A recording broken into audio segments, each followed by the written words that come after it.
Katy. Hey there. We are back at Live from the Heartland one more time. That was Henry Byrne, who was the head of the Loyola Democrats. He's one of the members. He's not the president. Oh, okay. But he's an active young guy. Right. Okay. I just wanted to make an announcement because something interesting to me is happening. It's called Yes! For Independent Maps. Not the best, catchiest title, but independentmaps.org is about a group of people who are trying to get a constitutional amendment in the state of Illinois, not to stop gerrymandering, to stop the process. By both sides? By all sides, exactly, by all sides. And any of you who... You're so principled, Katy. I'm proud of you. Yeah, interesting you should put that way, Michael, because I'm wondering what kind of response this is going to get from our favorite elected officials, whether or not they'll be for it. I think it's a principled stance, and I would be for it. And I hope they can do this in North Carolina, too. Well, we're gonna have them on the radio show in the next month because they need to get a lot of signatures to get this on the ballot in November, which I'm hoping they do. What else? You got another announcement? I do. I know you got a list of stuff. Well, we have the Better Illinois folks who were on the show about 3 weeks ago before they did their talking about fair taxes? Fair taxes, yeah. And we've got the petitions here at the Heartland now, and we're going to have them all weekends leading up to the election. So. And what is that about? About calling for? In other words, they're trying to get a measure in the legislature to change the tax structure in Illinois. Yeah, exactly. And then if it gets through there, it can go on the ballot. And it's a complicated procedure. We'll hear more about it because it is a real pressing issue that has to do with pensions, et cetera, and the financial well-being of the state going forward. And paying for education of our kids. Yeah, it has something to do with that, too. Okay, here we go. We got Mark Brown. Good morning to you, Mark Brown. Good morning. Welcome to Live from the Heartland, Mark. Glad to be here. Yeah, glad to have you. You guys, you came... you got to be one of our favorite new writers again, not new, when you put the Heartland in your column a few weeks ago and told people we could tell people what it meant wondered to if Tom not hit Dart the bowl knew in the the kind morning. of people that were hanging around here since the Red Squad had been here spying, looking for information around anarchism. Yeah, that's right. Yeah, I thought I should eyeball this crowd a little myself today to make sure that maybe I had underestimated what was going Those on little here. guys there, There's they're pretty dangerous. lots of them here. Yeah. Okay, go ahead. I still am shocked by that we were sending undercover police into places like this, just hoping that they would find, quote, criminal activity. But well, for any of the Red Squad listening out there, there's a guy that the late Maury Daly, who was a Red Squad guy who used to follow me around when I was younger. When he was moved to the 20th District, he called the Heartland and he asked for me, and I wasn't here, and he said, "Well, tell him Che Guevara's nephew is looking for him." And he turned up. He turned up a few times, and we hung out a little bit and talked. But anyhow, I was looking. I've been Googling Mark Brown, and I've been reading a number of your columns. And one of the things that I think it probably comes out officially tomorrow, but you wrote it yesterday, and yesterday was when our friend David Orr started marrying gay couples. Could you tell us what that was like downtown? it was a wonderful day, really. You hang, well, as I said, this was in the Vital Records Bureau is where we did this, which is in the basement of the Daly Center, which is one of the bleaker places. To get married, for sure. But everybody was so happy, and the first couple that came in to get their license, a couple of young gay guys, and they weren't expecting to be the first day, but they were so excited to get down there, and then they played along. You get caught up in the media maelstrom, and they got their license, and then a lesbian couple came through. And then another couple, and this has sort of been a little prearranged because there was some word that this was going to come down, and they went ahead and got married. And it was it was a lovely little ceremony, considering it was in the basement of the Daily Center with television cameras and not much else. Just briefly, what came down that made it happen yesterday as opposed to the date, in the future? The June date by the state. Right. Well, there was a lawsuit that was brought in federal court originally on behalf of couples where one of the partners was sick. dying, and That's they right. said, can you make an exception on this for them? The law is going into effect in 6 months anyway. And first the judge made the exception, but then they pushed harder and said, well, this is, if it's against the law, it's against the law, and everybody should be able to get married now. And a federal judge yesterday morning went along with that. Okay. And ordered that, in effect, the law takes effect now. How many people showed up to get married? Well, I believe a couple of dozen people showed up to get their license. In Illinois, you have to wait a day after you get your license to get married, unless you can get a judge to make an exception for you. And they made an exception for this one couple, which had been a plaintiff in another lawsuit in state court to overturn the law. And they've been together 20-some years, so it was they had a pretty good argument that they didn't have to wait a day. They didn't need to wait a day to think it over. It wasn't anything hasty. Well, it does. It makes for some feel-good news nestled in amongst all the feel-bad news that we get.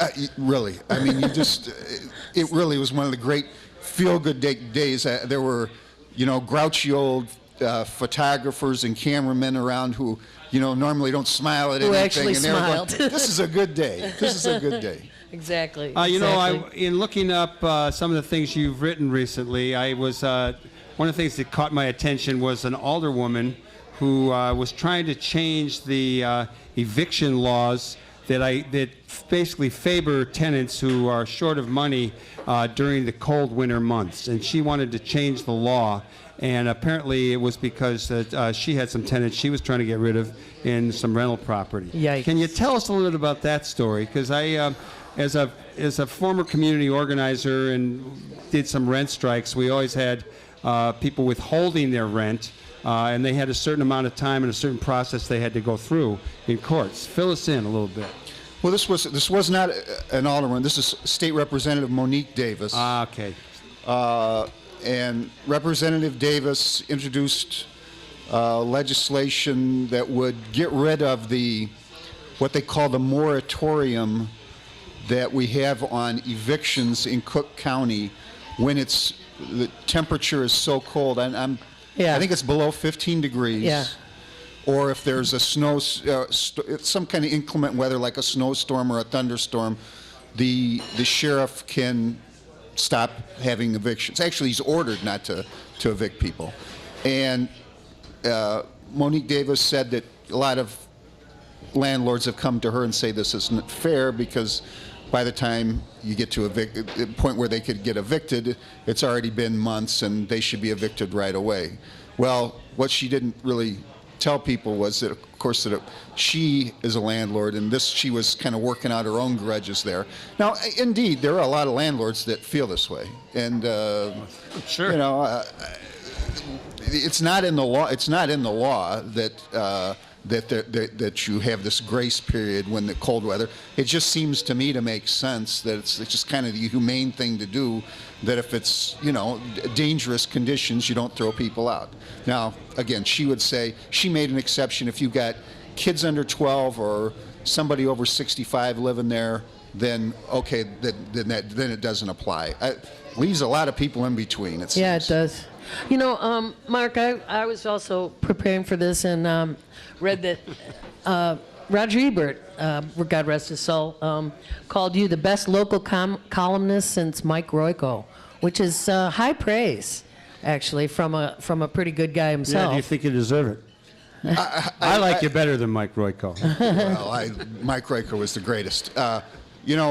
Roger said that, and he was trying to do me a favor by, giving the little blurb that could follow me around for a while, the way a Roger Ebert blurb. And here it could. is, following and you God bless around. him. I never went back to him to ask if he still thought that. That's like Satchel Paige never looking behind. Yes, right. I want to go back a little bit to the NATO 3 trial and pose the question about the role of the media in that trial in general and in the public's perception of what was going on, the way it was reported. I think that you really kicked it off, or you certainly were the highlight of a lot of it in raising questions about Alvarez's, the state's attorney's charges.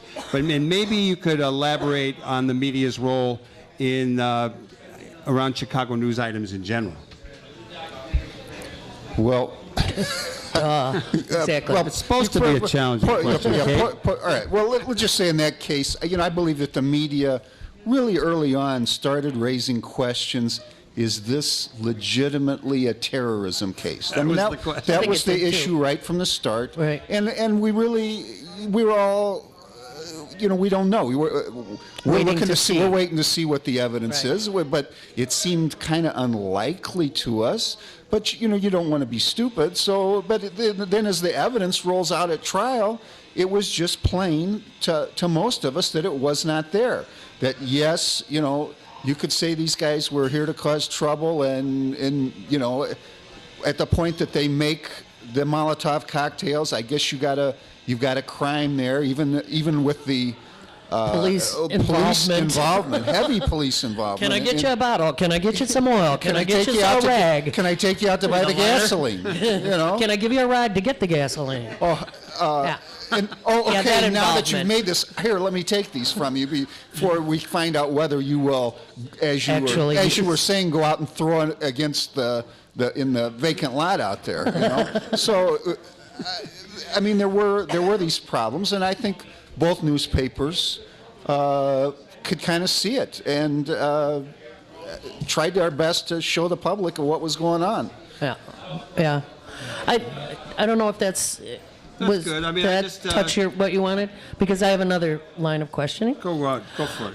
I like what you write about corruption. You've covered a lot of, you've covered City Hall, the State House, the County Board, and I want to know if your time in covering these politicians, which, we have a national bad reputation thanks to Daley ad nauseum, and Ryan and Blagojevich, et cetera. We should have a bad reputation because of Madigan, Alvarez, and a few people who are still in office. What have you learned about corruption, in 5 minutes or less, whatever? What do you think about it at this point? Well, I cut my teeth at the Sun-Times coming up as a political reporter, government reporter, an investigative reporter, along with Chuck Neubauer, who was one of the great investigative reporters ever at the Sun-Times. We did the Dan Rouse-Stankowski stories. And if you remember, he went away for a little while. Yes, he did. So that really, it was a big education to me all along doing these things. The bottom line is Illinois government, Chicago politics, it's based more on people making a living and the haves and have-nots than on an exchange of ideas. Politics is based on who gets. And UBS mail. I do believe that over time things are getting better. Just, I do believe we have Another meliorist belief that things get better. Well, yeah, I do think things get better, and there are still problem spots, and as I wrote in a column this week, one of the problems is some of the most powerful guys have gotten very insulated, and I can't be like Flint and just blurt out their names here. But Maybe you could whisper them about to Flint Flint, Taylor. and then Flint could blurt them out. he could. Or you could whisper to Michael. God bless him for it. And so we have some we have some people who are sort of the symbols of it, and I don't think we're going to get them in their lifetime. And but soon they'll have to move on, and we'll see if we can keep the next ones a little better in check. Yeah. One of the things that I was always a little confused about, and I don't know that where I stand on this, conflict of interest. In Chicago, conflict of interest can be used against good guys as well as bad guys. And I'm wondering where that, if that comes up anymore. Of course it does in terms of people who leave office and immediately become lobbyists for their friends and who are not supposed to for a couple of years. But for people who are in office that appear to have conflict of interest, is that still even something that folks look at when they're looking for corruption? Or Oh, absolutely. That's the first place you look. But the issue usually is as to whether or not it's an illegal conflict of interest, Right. which is something that puts money in your pocket, usually. And something directly, some direct, there needs to be a quid pro quo. Right. And, you can't always You can't find always it. see it. Right. You can't always prove it. Yeah. We hear a lot about, I'm going to switch a little bit. We hear a lot about the publishing industry and the move to the media, to online, et cetera. I was really interested to see that you had started out with some newspapers out around the Quad Cities. And Davenport, Iowa. the first place I was in Iowa was Bettendorf. I crossed over there. We were playing football against Augustana. That's back in 1960. That's the Quad Cities. Yeah. And then you came, I think you worked for a few papers and you ended up at the Sun-Times. We have two papers in town. The Sun-Times is kind of thin and small. It's been my favorite. The Tribune, I find it interesting, but I really can't stand going to that editorial page. Union Could you busters. and I was disappointed that the Sun-Times got rid of their photographers. But tell us a little bit about the state of our two papers and the industry as a whole and how you as a journalist fit into that. Well, the industry is struggling. It's tough out there right now. The move to things going online has the main thing it's done is taking away our advertising revenue, which I mean that's what the whole business model that the newspapers are based on. It's gone away. I mean, obviously, we still have a lot of online traffic, people going to our websites. Right. But the advertising doesn't generate the same amount of advertising revenue. And that's the money that pays the reporters. So then we have to, we shrink reporters. Then we have less product. We have less to sell, really, right? Mm-hmm. So it's this tough situation where we're all trying to find a new way forward. Wow. Driving people to the website through social media. A lot of people are getting their news off the phone sitting here in between us here, right? And we got to get people to go there. And we're just with your phone in the morning. We're just trying every which way we can to find new angles. The Sun-Times is about to launch a political blog. I think that's going to be a big interest to your listeners. And Who's doing it? Well, everybody will be doing it. Everybody will be contributing to it, and we're hoping it'll be a little bit more than what we now have in the newspaper as far as our political coverage, and we're just trying every angle we can to survive. It is actually hard to get a lot of Sun-Times stories online. I mean, I think there's 8 a day, and they don't have at least I haven't been able to find the sports or your column. I have to just go directly to your name. Any thoughts on that? I'm not sure exactly. I know there's more than that. Maybe people have problems with different platforms. I know getting a hold of our information, but you shouldn't. I'll find more information, but let's go back to politics. One of the columns you wrote about recently was about the Republican primary and Rauner, and his apparently has some black friends who you raised a lot of two in particular, Meeks and another guy who both apparently are for charter schools and also were opposed to gay marriage. Any comments on those guys or on Rauner? Well, I'm not a big Rauner fan. I'm really worried about Rauner. I think he's for one, I think he's just rolling towards a win here. Yeah. And then we're going to have a war in the fall.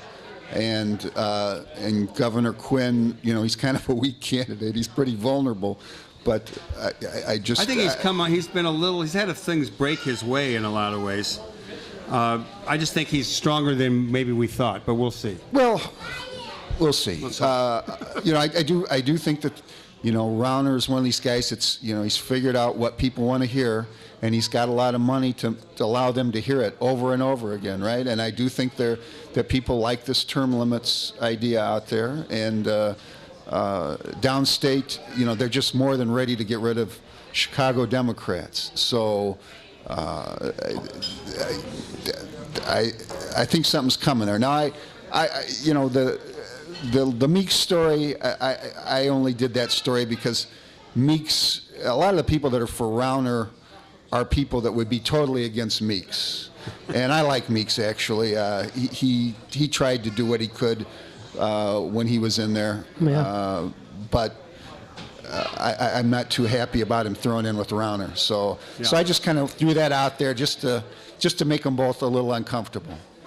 Good work, Mark. Good work, Mark Brown. On a personal note, I was reading about you, and your sons had played, you have twin sons. They had played soccer, or I don't know if both of them did, but one of them had quit, and you decided to take up the sport. Can you tell us the state of your athletic activity? Because we're all Athletes United for Peace here. Yes, we are. And we like guys who are into sports. Well, do you want to run with us next my time? kid, one of my kids played a little soccer, just local Park District stuff, and one day he said, "Dad, I'm not going to play anymore," and I was like heartbroken because soccer was always a game I'd wanted to play as a kid, and I realized I was like getting to be one of these pushy parents. Now you can't quit. I really wish I could. And I want to play. My kids know that feeling. Well, I'm not dead yet. I can go play. So I got in a league in Oak Park, and I've played for about 8-9 years now. How cool. But I just had the knee scoped in November, and the doctor said I can't do that anymore. So if I defy the doctor, I don't know if I'm going to be walking any longer. Yeah, you don't want to do that. I think I'm going to be riding bikes from here on out. Well, bikes are good. But as a guy with 3 knee surgeries, you can keep working at it. That's what I'm going for. Let me ask you, what moves you? What inspires you? And when do you write? In the mornings, late at night, as you're driving around and you're pulling over in your car, putting it on your phone? How do you do it? Well, every day I come in and I've got to reinvent the wheel and figure out what I'm going to do. I rarely have a plan. When I'm lucky on the days I do have a plan. I had a plan yesterday, and I came in and I got a tip that we were going to legalize gay marriage in Illinois. And so, you throw that out the window, and I spent most of the day at the courthouse, and then late in the afternoon I start to write. Most days I'm writing late in the afternoon, early evening.